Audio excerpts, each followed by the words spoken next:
Welcome back to the Coordinated Chaos podcast. I am Georgia and I'm your host, and I'm just your type B bestie going deep on all things behind the scenes of building a business, women's health, and life's defining moments. Episode 17, we are diving into something that I think is completely underrated for our overall health and well-being, and that is the practice of joy. The practice of joy is a ritual that you can lean into when things are feeling hard, stressful, you're feeling lonely, you're feeling sadness, you're feeling disconnected, either from yourself or from others around you. I say this all the time, but loneliness is a lesson. It's a gift that when you have the right tools, you can use these strategies to work in your favor. It's not because I devalue human connection, because I absolutely value human connection. But I do think that being able to spend time alone and be able to build essential life skills that not many of us consider developing over the course of our lives. The practice of joy can also be shared as well. Do it with your friends, do it with your partner, do it with your family. It doesn't matter who you're doing it with, whether it be alone or with others, but this is something that is so important for us to stay happy and fulfilled and filling up that cup, And I think that the practice of joy is something that we've lost along the way. We live in such a big hustle and grind culture, and I think that bringing that childlike energy, doing things that light us up, doing things that fill up our cup is a form of self-joy that has been lost along the way of being so busy and so concerned with success. And whilst I still feel like success is an important thing for us, for a lot of people, or at least fulfillment and having purpose, we do lose that childlike energy. So it's about feeding back into the inner child and coming up with activities that are maybe low cost, that are very basic. And maybe if you are like myself, a millennial, you have kind of lost the art of play along the way. And this is about that. A favorite quote of mine is, "We don't stop playing because we grow old. We grow old because we stop playing." And that is like the perfect example of what I mean by losing the practice of joy as we age. All my life, joy has been one of my biggest values. It's my most highly held value: fun, adventure, joy, happiness. It's that pursuit of happiness, because that pursuit of happiness far outweighs the pursuit of success. And that has definitely changed a lot for me over the years, especially as someone who considers themselves somewhat of an entrepreneur, a business owner, and someone that really values having a successful life or feeling fulfilled in the job that I do. But the tendency to chase success in a world where that hustle and grind culture is put on a pedestal, we've forgotten how to have fun. In my line of work as well, I aim to and often use joy as an outlet for my clients. So as such, I have come up with a list or a process of strategies and tools and activities and things like that, which you can also add to your own little spice to along the way, because I find that I've had to help a lot of clients come into more of a space of that downtime, get out of their busy lifestyle, make more time for play and for joy alike. And I think this is where the practice of joy was born. It's that art of play. It's that leaning into your childlike behaviors and things that you used to love doing as you grew up. And it's also about being creative, like letting ourselves have a creative outlet. And I understand not everyone feels like they're creative, but things as small as like having a games night, cooking dinner for friends and family, and really slowing down all the processes so that they can be enjoyed. I always say, like, a big one for me is like I really love cooking, And I like doing it in a slow way, not your rushed after work dinner kind of vibe. But I think that we have these things that we love, but they can become things that we don't either have time for, or we don't prioritize, or we feel like we have to rush through because of the competing priorities of our life. But the practice of joy is about coming back to those things when you have a little bit of space and time. And another element of this is that I find that winter is a really good time to lean on little different projects that might be able to spark that joy, spark that creativity.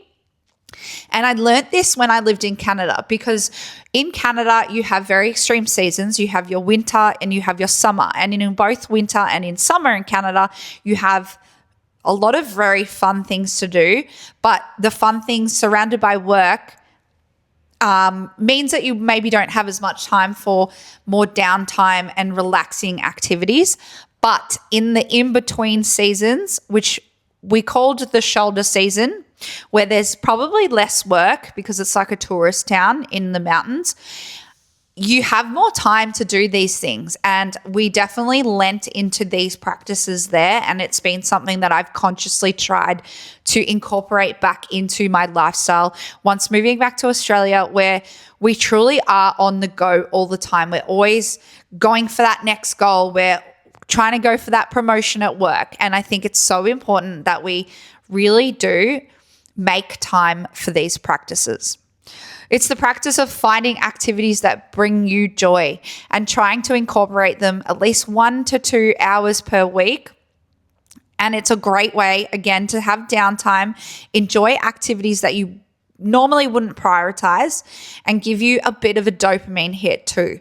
So that's why I say, if you're feeling sad, down, lonely, going through grief, maybe you're really stressed at work, it is so important to be able to provide yourself with a healthy dose of dopamine and lean on these things when you're struggling with anxiety, burnout, stress, and anything else you might be going through.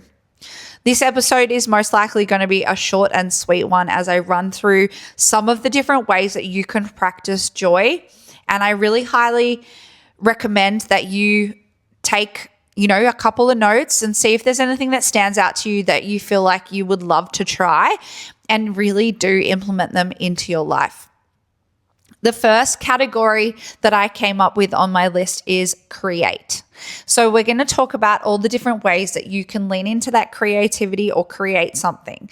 Things like painting, drawing, cooking and baking. I personally am not a massive baker myself, but sometimes I like the idea of having baked goods. I absolutely adore baked goods, but I don't often find myself having enough time to add an extra baked good into my schedule on top of my meal prep and that kind of thing. Creating music, maybe you want to learn how to DJ, maybe you play an instrument, maybe you like to sing, take some lessons, and just creating that time and space for doing the thing, and maybe even upskilling. I'm a terrible singer, but I like the idea of singing. I feel like when I'm happy and in a good place, I sing badly, albeit, but it's definitely something that I love to kind of lean into, and I'd love to at one point take a lesson and be able to sing a little bit better so I can sing in key. Creating photo books for memories. So if you've been on a lot of trips in your lifetime, you've traveled a lot, maybe considering getting into a project where you can find websites online where you can create these photo books, get them printed, and have those memories as a physical memory, because so many of our photos these days, they're digital, they're on our phones. And how often do you actually sit down and go through your photos that you have banked in your memory? Decorating the house. Maybe you want to do a little bit of interior design, change something up. Maybe it's sanding down a piece of furniture, repainting it. So you can give yourself a bit of a refresh, a bit of a different vibe in the house. Maybe your project is looking online to find new artwork or paintings that you can put up in your room or in your house somewhere. Or even just buying some plants and decorating them around the house. Or maybe it's buying some flowers and creating a floral arrangement so you can pop them in a vase and have them somewhere you can see them all the time. Gardening is another one as well. Personally, I live in an apartment, so we don't have a garden, but I know, for example, my parents, they absolutely love gardening, and my dad's veggie garden is his pride and joy.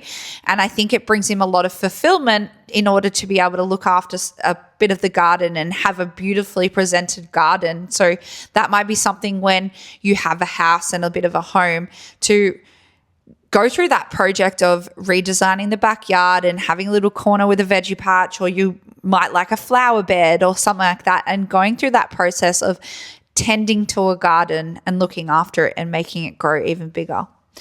Doing crafts. So even if that is, painting again, or maybe you feel like you want to create like small little gifts. I often like to do this around Christmas time, not just to, present as a present, but also just creating something like that is individual and it has like a theme to it, or maybe it's for someone's birthday. I know personally as well that I have a lot of friends who've had children in the last year, so creating little tinkering gifts and crafts and things like that you can give as a gift. Absolutely stunning. I feel like it's very therapeutic to use your hands and focus on something. I know coloring in is another one that helps people calm down. You can buy coloring books that make you focus on a thing and it brings you into a more mindful state. Photography or videography. Personally, as someone who creates content, I often like to do some level of filming or videography for friends to help them with their businesses as well, like filming people in the gym and then creating the pieces of content later so that they pop and they are visually pleasing to look at and watch. I find it a bit of a challenge, but also something that I enjoy doing. And then once it's done, I'm always very proud of the pieces of content that I make that have taken a little bit of extra time too. But you could also, even if you have a camera or you have access to purchasing a camera, practicing doing landscape photos, and it can be a really great skill for you when you're traveling and capturing moments and memories as well. Designing something, maybe like I said, it's that interior design piece, or maybe you're in the process of renovating a house, or you're doing you're building and you can design something, or even just like sometimes playing around with that drawing piece of like, what is my ultimate piece of furniture that I would love to have in my home? Maybe it's an armchair, maybe it's something you've seen somewhere else, and just enjoying that process. It doesn't mean that you're going to go out and become a furniture designer. It just is a way of expressing your creativity and just giving yourself that downtime. Scrapbooking or things like vision boards are a really great way to get into your creative zone and like see and find inspiration of things that you would love to have manifest into your life. And this is always a really good tool to use around the start of the year or the end of the year so that you can visualize what it is that you'd like in your life, but also just scrapbooking memories like letters from friends, birthday cards, looking through magazines or on Pinterest to develop a bit of a mood board. And you can do that again for the interior design or designing your life just in general. Artwork, painting, drawing, anything like that. I think it's a really great way to be present and just enjoy the time that you have there. Woodwork and metalwork as well. I know there's some classes that you can sign up to and learn a new skill, which would be really cool. I definitely have met a few people along my time that have been very interested in this. Maybe they were a trade person at some point, or they have a craftsmanship, or I know there also, when I was growing up, there was woodwork classes. So this might be something that you've done in the past and you feel like you'd love to get back to. I remember as well in Canada, at one point, one of my housemates at the time and one of my very close friends, Maddie, and we got a pallet from the liquor store that we both worked at, and we actually got a couple of pallets. We pulled apart one and then we created a planter where we could like plant vegetables or herbs in. And we had that sitting on our porch at our house, which was such a fun project. And we did it in the sunshine outside, created that. And then we got dirt and we planted the herbs. Jewelry making, lots of classes you can go to these days for silversmithing. Really fun idea. Or you could even grab like the beads and the string and the clasps and all of that stuff and create something for yourself at home. That's a very childlike thing. I know when I was growing up, it was definitely an activity that I used to like to do when I was a kid, and it does require patience. It does require that downtime, but it can be a really fun way just to make something little and just enjoy your time doing it. Pottery as well. That's a big one that I have loved, or I have thought about doing, and I would love to do. There's heaps of places where you can do pottery classes these days away and make something tangible that you can take away with you, whether it be a mug, a vase, a bowl, you name it, whatever you feel like making. I'm sure that you can go and do that in a pottery class. And even at Kmart, you can get slabs of clay and make things and decorate it, paint it, all of that stuff. And you don't need the kiln or the oven to do that. The second category is play. So these could be things like dancing or singing, taking lessons in either of those things. There's a few studios where you can go and do a once-off dance class. As a dancer growing up, I do love doing dance. I love a commercial dance, which is, I describe commercial dancing as the type of dancing that's in a video clip. And growing up in the 90s, we had MTV, we had Rage as well on ABC, I believe that was. And I just loved creating and choreographing dances. So going to a dance class now is one of my favorite things to do. And I've also done heels classes too, which is so fun and a great way to get out of your head and into your body and just like enjoy the movement. I often do get a little bit like so fixated on being perfect, but that's not really the point of dance classes. It's more just to move and feel the movements and just really enjoy your time while you're doing it.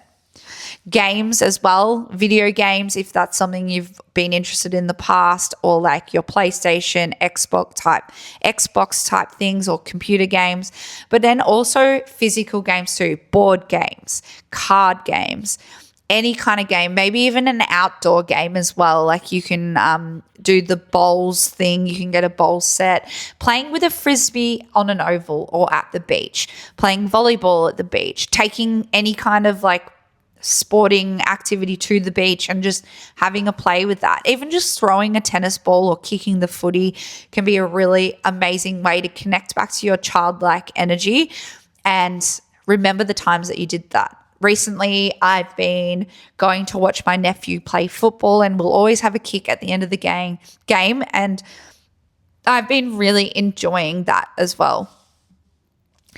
This is a bit of a random one, but like just humming.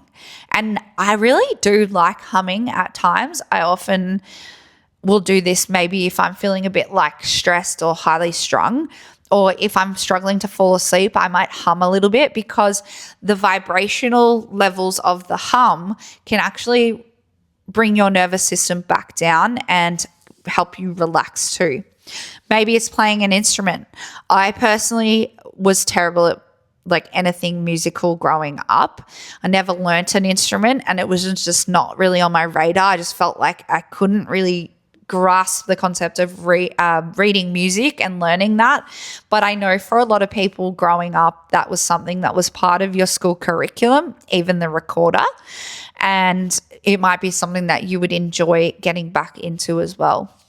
Playing sport, joining a team, joining a very casual volleyball game, footy, soccer, netball, whatever it is. As an adult, like it doesn't mean you have to stop these things.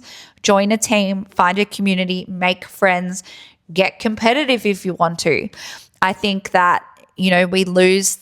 That's definitely like one of the biggest differences from when you go from high school to university is like not a lot of people continue to play after school.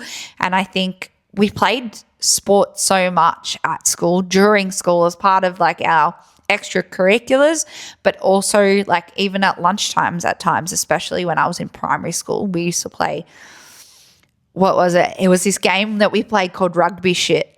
I wonder if anyone ever remembers playing that too, but it was like an adapted version of rugby, and I'd play with the boys. Like, it's so much fun. Playing with and walking your pet as well. If you have a dog, if you're lucky enough to have a dog, taking them out and actually spending time with them playing games that they like, throwing the stick, throwing the ball with them, getting a rope, playing tug of war. It can be really nice way to bond with your pet, to connect with them, and also just allow yourself the time and space to play. Romanticizing your life. Maybe it's lighting a candle in your living room or your kitchen, having that beautiful smell, lighting an incense.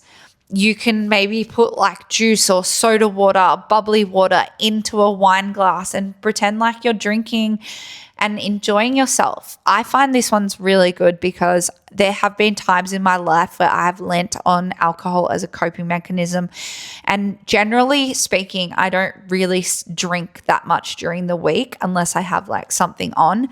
But by sometimes if I'm like feeling like a bit highly strung again, or anxious or stressed, or I've had a big busy day, I can notice patterns of myself creeping back into wanting to have a glass of wine to unwind. But knowing what I know now, it's not the healthiest way to do that. But I can sometimes fill up a wine glass with a bubbly water and still get that same kind of dopamine hit from having a different kind of drink. So I think that one's a really good one too. And also when you're going for a walk and you're watching the sunset, or you can see like the colors of the skies changing in the morning, like romanticize that. How beautiful, what a blessing it is to be able to wake up early and see the pink sky with the purples and the blues and the clouds and all of the things. I think as well, this is a big one for me. Like on a holiday, for example, last year I had a wedding in Noosa. I woke up at sunrise so that I could see the sunrise over the east coast of Australia. And honestly, it is something that I just love so much, but it's not an opportunity that I get that often when I'm in Melbourne. I'm waking up at 5 a.m. I'm going straight to the gym to coach people.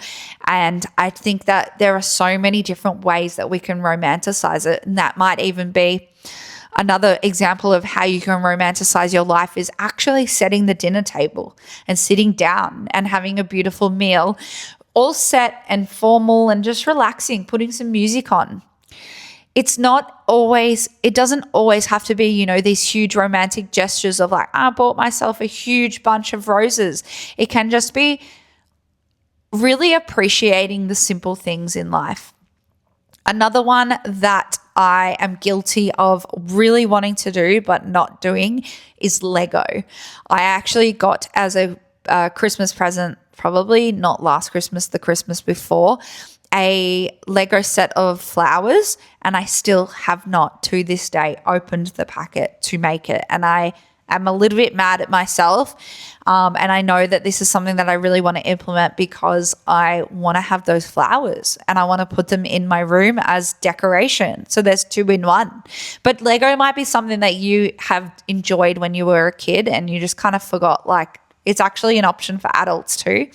I know as well now Kmart has some dupe type stuff too. So there's a bit of a cheaper or more affordable option that you can get, like a Lego flower. I have a sunflower from Kmart, which is partly made, I will say, but I would love to be able to finish that and enjoy that process of building. And then you get that gratification of having something at the end of it. Hosting dinner parties, having a couple or, a group of friends around and making a meal for them. It's definitely something that I would do most out of some of these ones because I do love to cook, like I mentioned, and I love putting together a menu of something that is like really yummy and I know everyone's going to enjoy it, and then you get to have that social time together. So whether that just be for your family, for your partner, or for a group of friends, hosting that dinner party and having that social connection time, as well as having that time of creating something that people can enjoy. Thinking about, in general, what you like to do as a child and connecting with her or him, and really leaning into things that she liked doing. For me, I liked dressing up. I liked creating.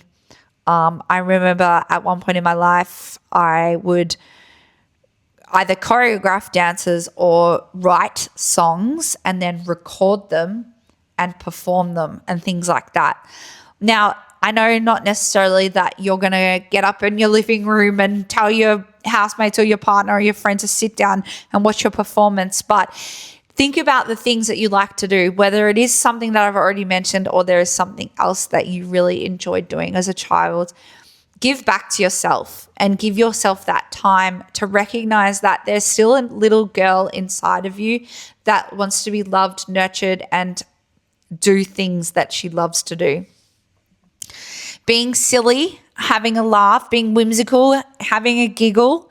If you get that opportunity to just connect with someone that you love, a friend, a family member, or a partner, and just laughing and just having a laugh and joking around, like maybe you watch a movie that's funny, something along those lines, make time for laughter, because laughter is the best medicine, as they say, whoever they are. But I know definitely I have the best time when I have a bellyache from laughing, or I'm crying because I'm laughing so hard.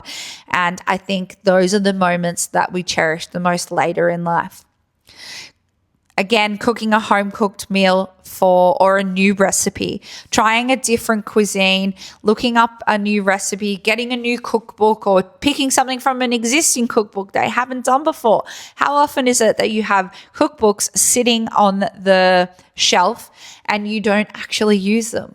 Make that time, whether it's a weekend, a Friday, Saturday, Sunday night, and you can pick out a recipe and make something from the book to really make use of those dusty books sitting on the shelf. Our shelf is over there. That's why I keep looking and pointing that way. But I think this is a very highly underrated way to relax, enjoy the process, and maybe even get better at the process too if you're someone who isn't necessarily the best natural in the kitchen, but it's something you can definitely learn and upskill with as well. Going for an outdoor picnic.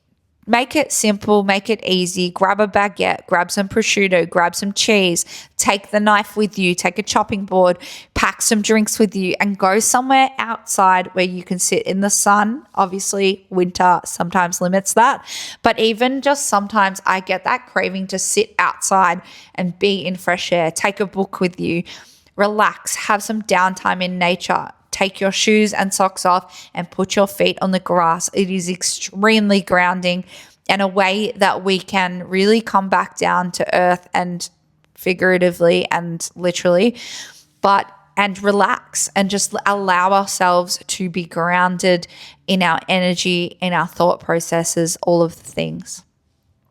The final category that I have here today is self-care.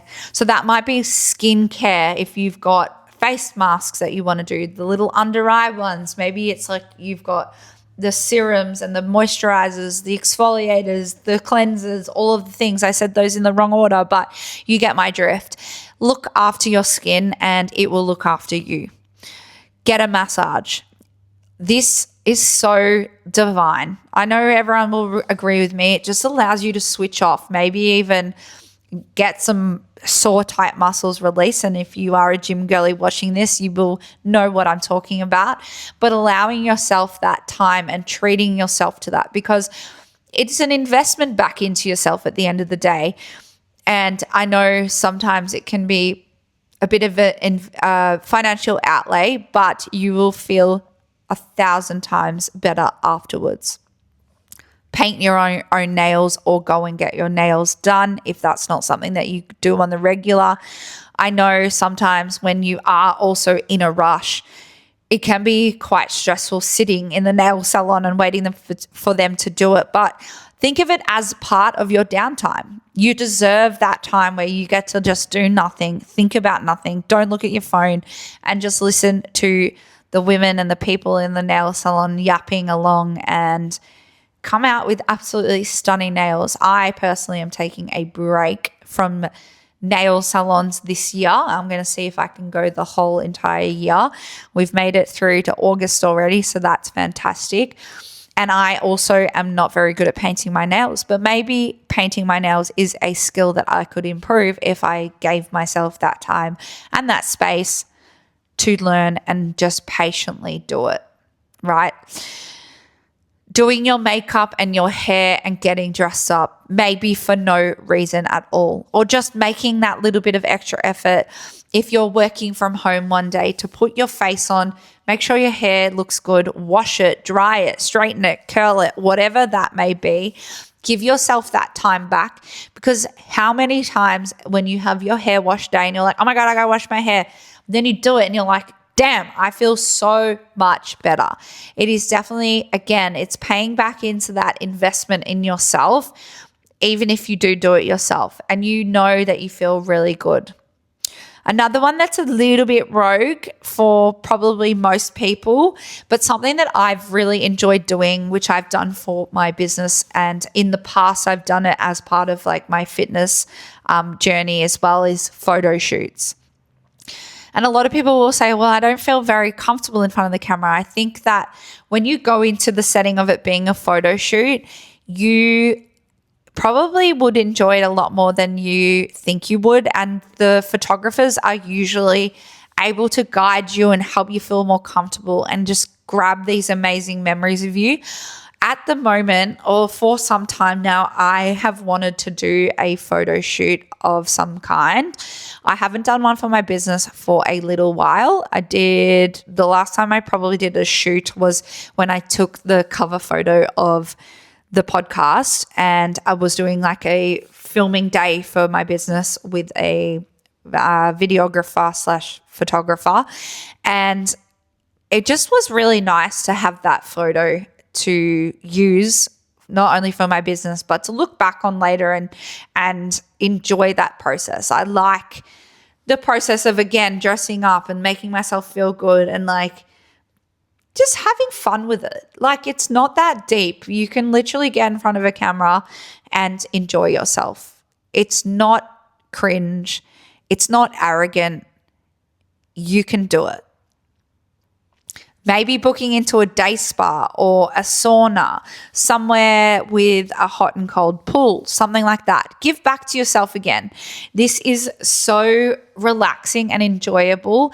And again, it's maybe not something that we can financially outlay all the time, but every once in a while, it's a really, really nice way to unwind, spend time with yourself, spend time with a loved one or a partner or friends. You can book in to do it with them as well.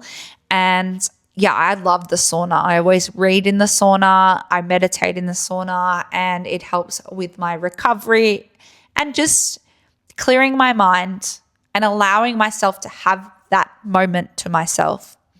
Outdoor walks, this one is so easy, and I think we do forget about it sometimes. You know, the early mornings in winter, they're dark. The nights, they're dark. But in summer, especially when the sun's first coming up and you're going outside, I guarantee this is going to be one of the best ways that you can start your day, even if it's not every single day, but it maybe is a couple of the days of the week when you have a little bit of extra time before getting ready for work or heading into the office. Outdoor walks are a really great way to get a dopamine hit, get your legs stretched, energize yourself, get that fresh air, maybe get a bit of sunshine on your face. Sometimes feel the wind in your face and your hair as well. It's great. I love outdoor walks, and they're just one of the easiest ways to not only get a little bit more incidental movement, but also spend more time in the outdoors. Sunrises and sunsets. This one I've already mentioned, but it is absolutely one of my favorites. Like, how beautiful is it to see the sun go down below the horizon at the end of a beautiful summer's day? And just like romanticize the fact that, wow, I saw a sunrise. I saw a sunset today. Now, how many days of the year can you say that you have literally seen the sun rise? An early morning will not only give you more hours in your day, but it will get you started in the best way possible. And in my last episode on sleep, I talked about how getting sunlight can help you with your circadian rhythm. So not only will you have a beautiful romanticized morning, you'll also have a better regulation of your energy and your sleep and wake times across the course of the day. Another one would be a cold dip in the sea, perfect for wintertime, perfect if you're feeling sore and tired, and perfect way to invigorate yourself. Get into nature and feel that salt water on your skin. Here in Melbourne, we're not that far from the beach anywhere we go, and I think it's a really great way to do it. And again, I just love being in nature, and I feel so smug. I feel so pleased with myself when I'm able to do these things and enjoy that time. And the last one I have here is having a movie night, but have it with a snack spread. Get all the snacks that you really, really love and just indulge for an evening. Popcorn, Maltesers, lollies, maybe it's a cheese board, a charcuterie board. Just slow down and enjoy the time that you have in front of the TV instead of feeling like it's almost like a part of your routine or a chore for you to wind down at night. Romanticize the entire process, give back to yourself, allow yourself to have that downtime. And as you can see, there are loads of different options that are low cost. They don't have to be expensive. Just because we have some of the greatest cuisine in the world here in Melbourne, it doesn't mean that you have to go out. You don't have to go to the cinemas. All of these things can be done from the comfort of your own home.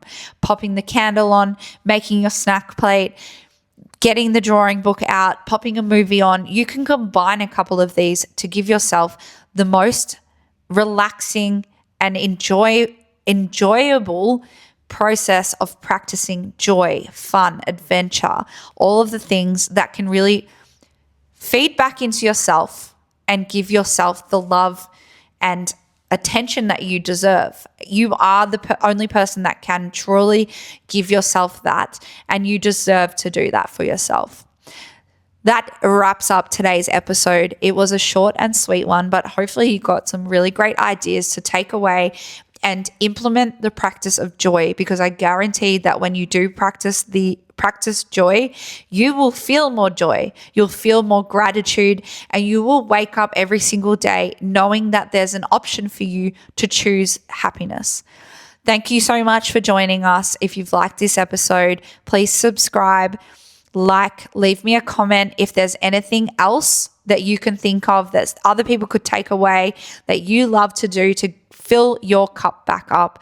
And we will see you on the next episode of the Coordinated Chaos podcast. Until then, goodbye and have a beautiful day.